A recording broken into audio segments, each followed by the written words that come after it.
So andito na si Mami Ann at si Baby Yes. Princess.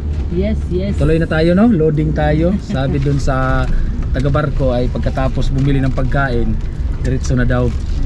So gusto naming maranasan yung non-aircon travel. Ay, ay. Walang aircon kumbaga na travel.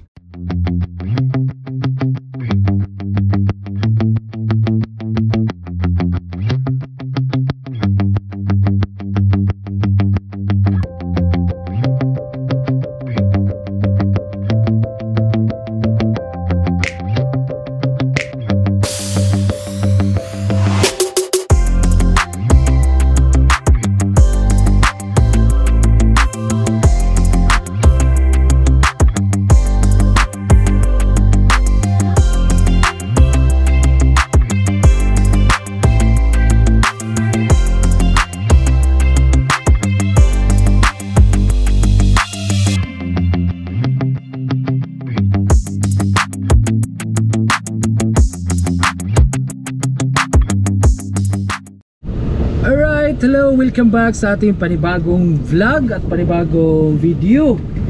So yun nga, sa video natin today is hindi tayo mag-tutorial, hindi tayo magbibigay ng kung anong tips. Ang gagawin natin is i-deliver or ihahatid natin yung ating order, mga devices order. Wait lang, may liligpit lang ako ng camera. Devices order from our client from Leyte. So yeah, at nandyan yung kanyang mga gamit sa likod. So shout out pala Philippine Loafer. Yan, dumating na yung ating jersey, sweatshirt for the Philippine Loop. At ito na nga, itatry natin itong unit natin, itong para sa team. Titingnan natin kung kumbaga road test na rin at sabay nating i-deliver o ihatid yung materials ni Sir. So shout out sa iyo, Sir, maraming salamat. God bless at enjoy sa inyong deployment. Yeah, sobrang bait niya. At sa sobrang bait niya, bibigyan din natin ng malupitang setup kasi ganun talaga. Susuklian natin yung magagandang balik ba yung mga taong maganda din ang loob sa atin, good heart kumbaga. So yun nga, nandyan yung materialis. Kararating lang namin dito sa yun, anong port ba to? Pulambato Port going to Leyte sa Palumpon. At andun si Mami Ann, sasama si Mami Ann, pati si Baby Princess nandito sa aking gilid.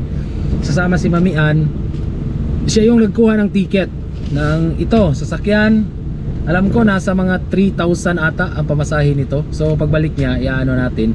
At yun nga, medyo malalakihan si Sir sa bill of lading sa kanyang, kasi ang balak namin, ang plano namin, isasakay lang itong materialis niya sa boat. Yung sa tawag dito, sa Roro. Isasakay yung kanyang materialis sa Roro at i-bill of lading lang, kukuha na ng bill of lading. Tapos pagkatapos magkuha ng ticket ni Mami Ann, maglo-loading na. Ayun, papasok na yung dalawang series ata. Yan ko, makikita nyo sa video. Yun, yung dalawang series na yan, nag-aabante. Ayan o, isa o, lalabas. Papasok yung isa, ito naman galing to sa Palumpon. At yun yung barko, yung sasakyan natin papuntang Palumpon din. Kung sino yung papunta ng Pulambato, siya yung babalik papuntang Palumpon. Isang barko lang. So yun nga, papakita natin kung ano yung, andyan na si Mami Ann, lalakad. Tapos na? May mana? So Alisa, nandito si Mami Ann TV, kasama ko si Baby Princess. Nakakuha na siya ng ticket. Tapos pupunta na siya sa Arastre at PP at kukuha ng papel-papel. So ayan, Mami Ann, kaway Mami Ann. So ginawa namin to for arrangement sa ating meeting. Yes, meeting for the Pisigami Pastoral sa June 12. So yeah, papakita natin yung mga materials. And kukuha si Mami Ann ng papel at dire-diretso na tayo. Okay, so okay na ni? So kailangan lang naman ORCR na inyong sasakyan at yung driver's license. At yun na nga, makakasakay ka na.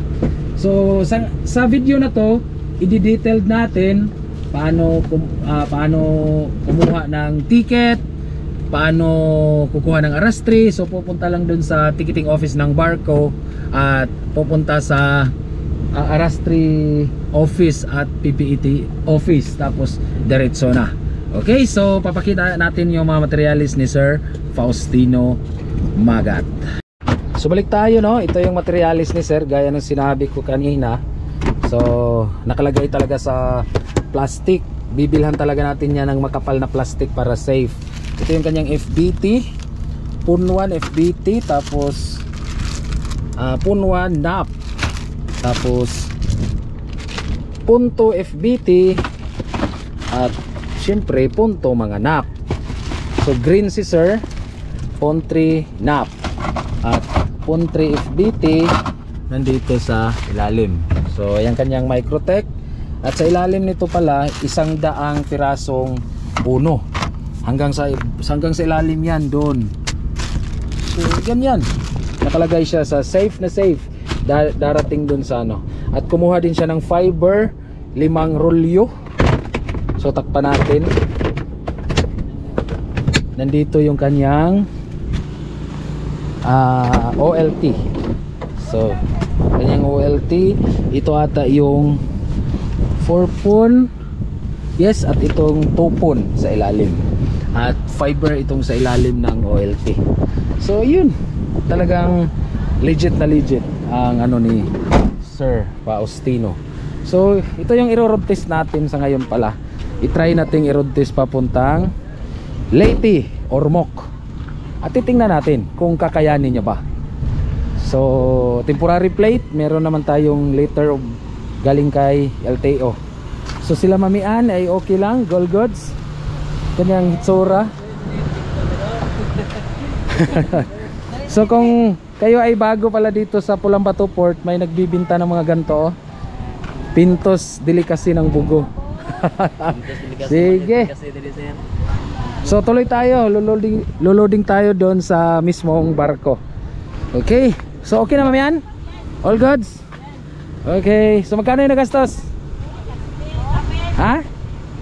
Meal, mga 3.5. Oh, 3.5. Okay. So tuloy lang tayo. Dire-diretso.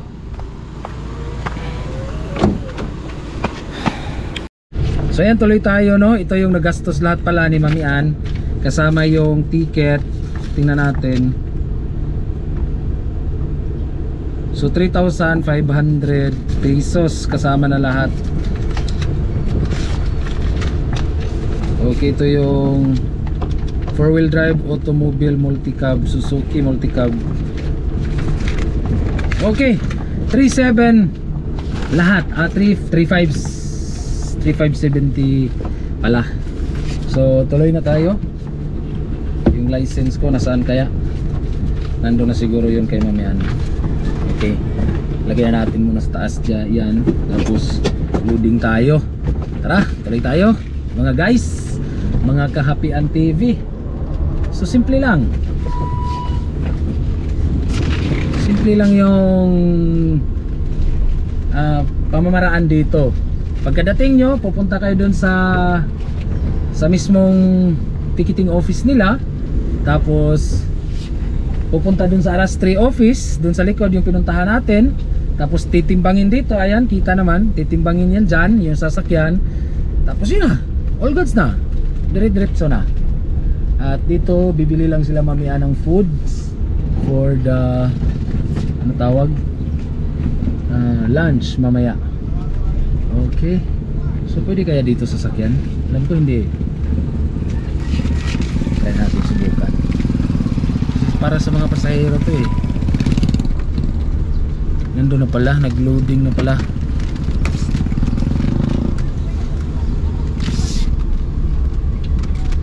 Okay, maraming mga tinda-tindahan dyan sa gilid naman. Kagaya nyan, sila Mami Ann nandun bumibili at pinapabalot yung mga pagkain-pagkain. Yeah, all goods. Hihintayin na lang natin sila Mami Ann at tuloy na tayo. So isa na rin to sa preparation ng ating yun nga sa ministerial natin na meeting sa darating na June 12, kasi pag hindi natin na i-deploy to, na ihatid, ay maalanganin si client, maalanganin din tayo, kaya tuloy-tuloy na. So preparation na din sa ating Philippine Loop. Itra-try natin mga, kumbaga, ano yung mga posibleng madadaanan natin, mga posibleng madadat na natin sa daan, at least aware na tayo. So sa pagre-resume ng ating Philippine Loop, official resume ng Philippine Loop, ay gamay na natin lahat. Yeah, so medyo maalon-alon ng konti, ganoon talaga, hindi natin matatansya yung ano, kasi kahapon ang kalmado ang dagat, ngayon medyo maalon siya ng konti, at tuloy lang, ganoon talaga ang buhay biyahero. So kahapon nandun tayo sa Malapascua, ngayon naman ay pupunta tayo ng Leyte. So that's it, dahil tinamaan ng kidlat yung ating server din doon. All goods naman at ngayon naman ay ano natin sa Leyte. So may mga mentoring sana tayo, kaso hindi talaga natin ano yung oras, kaya ibabudget na lang natin. At itong mga nagko-conflict na mga schedules, ito yung priority natin para hindi na ma-conflict pa yung most important sa ating mga inaasikaso. Kaya tuloy lang tayo and have a blessed Friday morning sa ating lahat. Ngayon Friday pa, so mapapanood ninyo siguro to mga 2 days after, 3 days after. Ngayon ay Friday, June 7, 2024. So God bless ating lahat. Yung mga nagre-request ng mga tutorials, alam ko hinihintay nyo na, marami nang naghihintay. So abang-abang lang, dahil nga sa kabisihan natin, hindi naman kailangan na focus lang talaga tayo sa isang bagay, yung pag-tutorial. Yung may mga bumibili din ng mga package, inaasikaso din natin. Thanks God kay Sir Faustino, ang napakaganda sa kanya ay pumapayag siya na i-content. Kaya ito yung ngayon, ihahatid natin hanggang doon sa kanilang bahay. So yan, ox na ox at goods na goods, at see you pagdating doon sa Ormoc, sa Palumpon, Leyte. So andito na si Mami Ann at si Baby Princess. Yes. Tuloy na tayo, no? Loading tayo. Sabi dun sa taga-barko ay pagkatapos bumili ng pagkain, diretso na daw. So gusto naming maranasan yung non-aircon travel. Ay. Walang aircon kumbaga na travel. So asa ako lisensya? Nanasimua. Sure eh. Signuang ba? Di alas na. So pagkatapos pala ng kuha nyo ng ticket, dadaan kayo dito sa dadaan kayo dito sa gate. May kukunin si sir. Hindi ko na mailipat yung camera kasi naka-install na dyan sa dashboard. So tiningnan lang pala ni sir. Dito na ni sir? So yan, let's go. Thank you sir. God bless. Chocolate, thank you. So pagkapasok sa loob, hihintayin na lang yung natin, yung tawgon tayo ba? Tawagin tayo. Tapos loading na. This is the best time Kakay na ko na siya boot. Kakay na sa boot. Loading. Pero ang pera ay katong giingon gabi. Sige na ito tagsakay boot. Boot lasaka baka ni taon nga gamay ra ba nigligid. Okay, so tingnan natin kung kaya. Last tadi? Oh, last. Wala na tayo apil ang series? Ito? Tingnan natin kung kasama pa yung series. Tacloban. Naam to'y Hilux daw. Wala dito nakapit ang Hilux. So, atras tayo.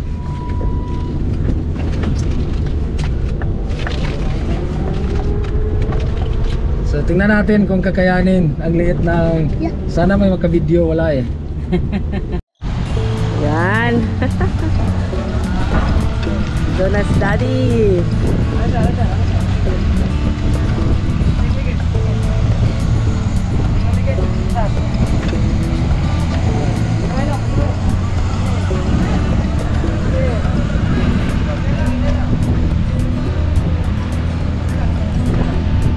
Terus.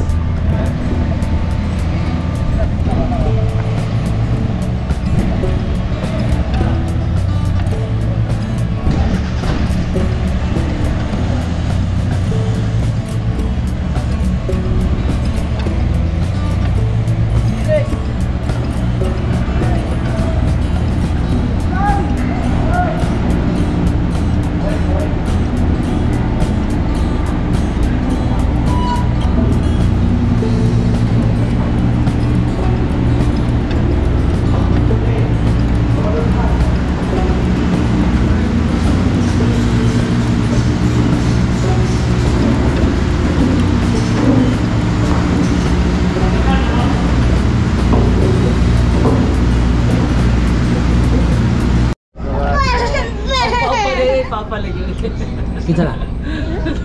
Bibi. Aga bibi. Ato. So lumaki na lang talaga si Bibi sa kabiyahe. Dito na kami sa taas ng barko. Ayan. Dito kami sa tawag dito, economy ba? Yung sa labas lang kasi maganda yung ano ng hangin. Maganda yung utuhot ba? Utuhot. So nandun si Mami Ann. Few hours from now, siguro 3 hours, 4 hours maximum, darating na tayo sa Palumpon Port at babiyahe tayo from Palumpon going to Ormoc via Isabel, Merida, Leyte. Dito tayo iikot. May isang way pala papuntang Isabel din. Pinaka the best din na way is yung Danao Dry Dock papuntang Isabel mismo. Nasanay kami dito kasi may mga kakilala na kami sa mga taga-barko, taga-port dahil nga dun sa ating Philippine Loop. So medyo gamay na namin. Pagkadating dito, matik na. May message na lang sila na, sir, sasakay kami bukas ganitong oras. Automatic na, all goods na. Kaya hindi na bali. Mga siguro nasa mga 41 kilometers lang naman ang distance from Palumpon, Leyte to Isabel, Leyte Port. Parehas mga port. So dito na kami, hassle free. Wala, at hindi ka na mapapalaki sa gastos doon sa mga, alam nyo na yun, gusto nyo nang mabilisan. Dito ay tuloy-tuloy, dire-diretso, walang hassle pa. So di na baling medyo malayo ng konti, at least hassle free. Di ba, Mami Ann? Yes. Kasi si Mami Ann ay hassle free, gusto din ng hassle free. Bibi kumakain. Hi Bibi. Ormoc ka na naman, Bibi. See you, Ormoc.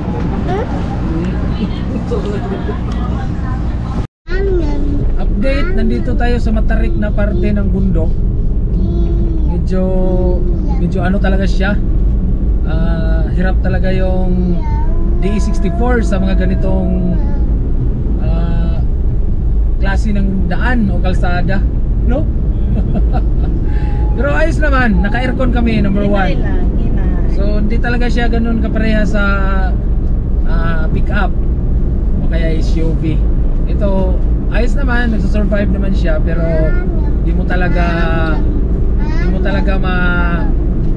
masabi na ano siya, na yun, maganda.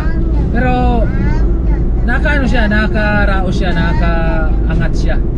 So relax na relax si Baby, si Mami Ann TV. Ayos na ayos. Pag mga patag-patag lang naman ay all goods.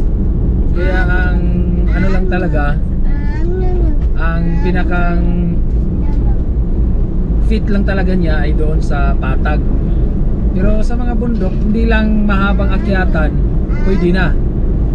Pero pagka dating sa mahabang akyatan talaga, luging-lugi siya.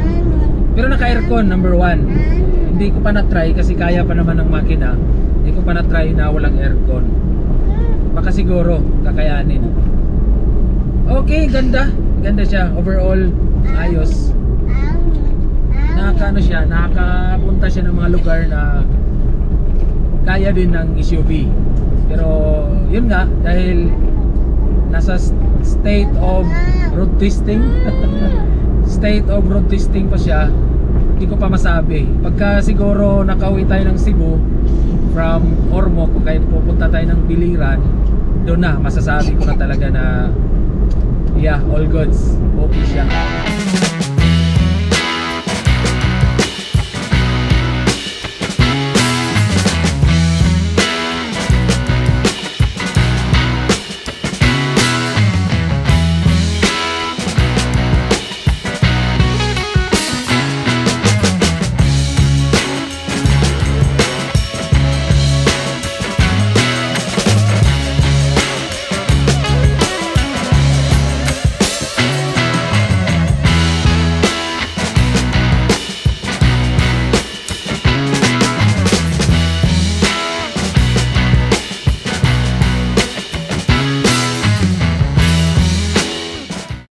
Hello, good morning. Yes, good morning. Yeah, it's our second day and Ormoc City, Leyte.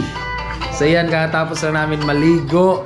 At yeah, kakain kami dyan lang sa tabi. At pagkatapos kumain, diretso na kami sa port ng Palampon going back to Cebu. So thank you so much, sir. Hindi ko na video kagabi nung pagdating namin kasi madilim na at palubat yung ating camera. Thanks God naman ay nasiyahan si sir na ating surprise, ating paghatid sa kanyang mga materials. So sa mga gustong magpa-set up pa dyan, so sa mga upcoming setups natin sa Samar at sa Nueva Ecija, sir, abang-abang lang kayo. Marami tayong tutorials na gagawin din pag uwi sa Cebu. May inaasikaso lang din talaga tayo na dapat asikasuhin kasi conflict sa mga schedules.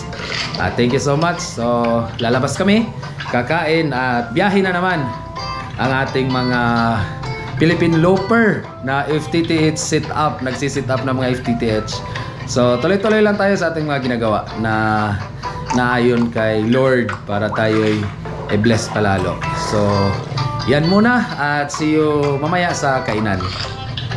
Right, dito pala kami nagstay sa Bayview Inn. Ayan. Ganda yung kanilang place, ganda yung area, malawak. Ayan oh. Sa mga gustong magstay o naalanganin sa oras pagdating ng Ormoc, at dito tayo pwede magstay. Maganda siya.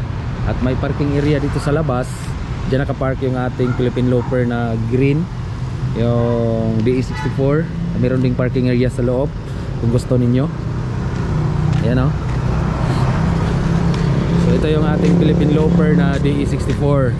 Ayan, may nakalagay na sticker, official na yan. So the Philippine Loper DE64.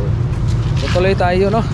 At pagkatapos natin kumain pala, diretso na tayo sa Port of Palampon at magkukuha na ng ticket for pamasahe papuntang Cebu, for biyahe papuntang Cebu. Sige, pasalamatan at gustan sa dagang utang ng kalibutan. Pasalamatan at gustan sa kinabuhing malipayo. Amin. Ano ta? Lord, salamat sa pagkaon niya sa matubangan, makahatag ini kabasbog tayo sa mga kalawasan. Ulong man sa Salmo 103:5 nagaingon mo nagusgo mo kami sa tanang butang sa kalibutan, aron magpabilin kami patanog kusgan sama sa kanila. Lord God, salamat sa pagkamuntangan kami, laki pagkamuntangan nga dawat, makapatunog minilyon nga panalangin tikan kanino. Dili tanan Lord, ang pasalamatan pinaging Diyos Amahan, Diyos Anak, Diyos Espiritu Santo. Amen. Amen. Amen. On. Kain tayo. Fresh lumpia. Meron din tayo. Meron din tayong tinola. Adol ka may Merong tinola. Suon mas papak eh. Oh, ano? Soners lang, soners.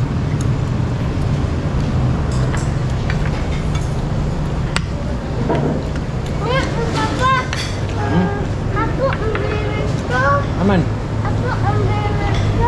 Aman.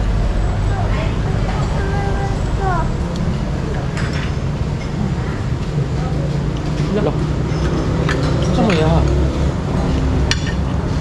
Ay, kutsara? Ha? Ay, kupa kutsara?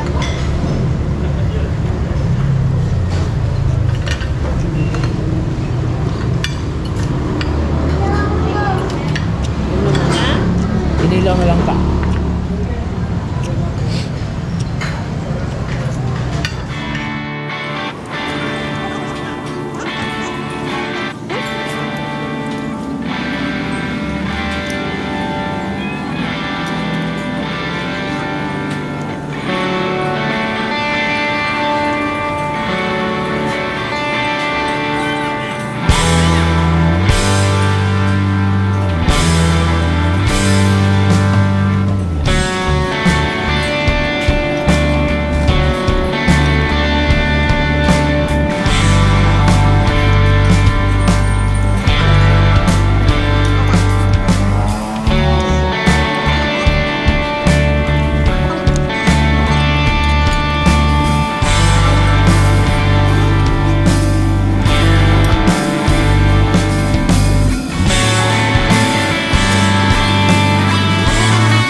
All goods.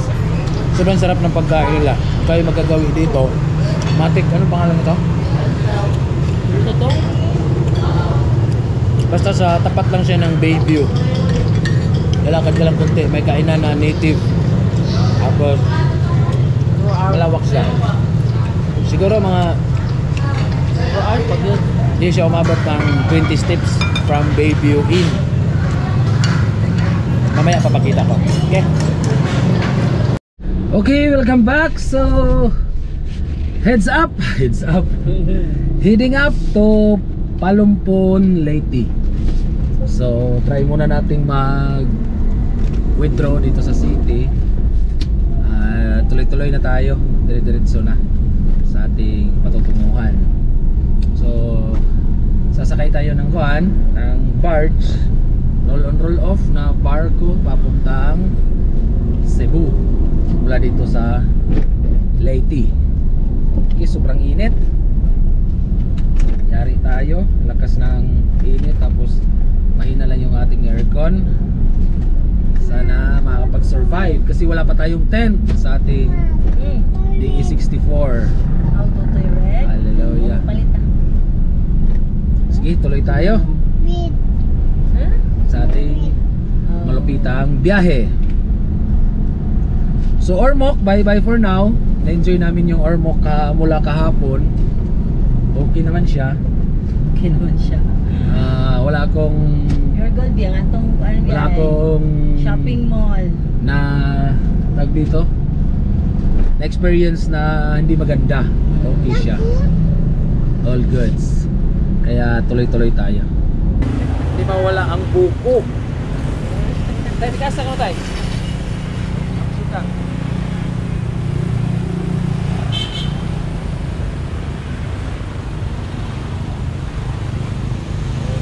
Wali pag-usap tayo dahil dito ay nagkilamot na. Wala ilahe? Oh. Ako lang lugit abi. Sweetie lang. Mama lang.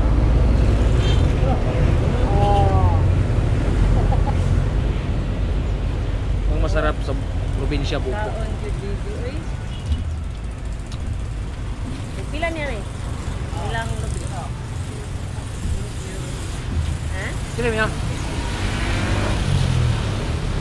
Sino ba? Grabe kali okay, humok. Dahil niya.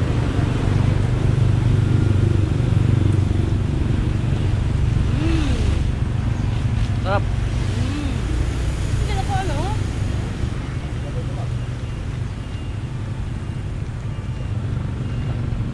Na.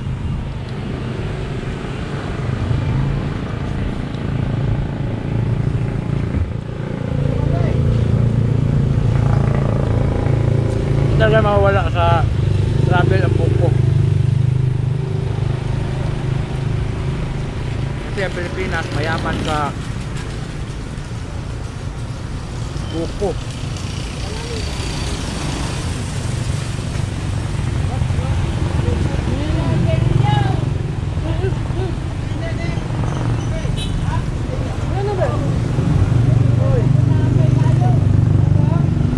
Nasa party na siya ng city, pero maraming buko.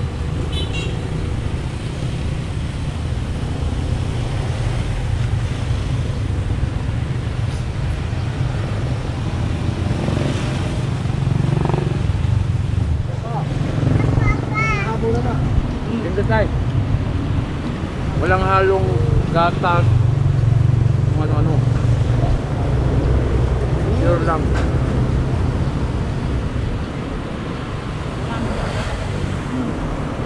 Ano mo?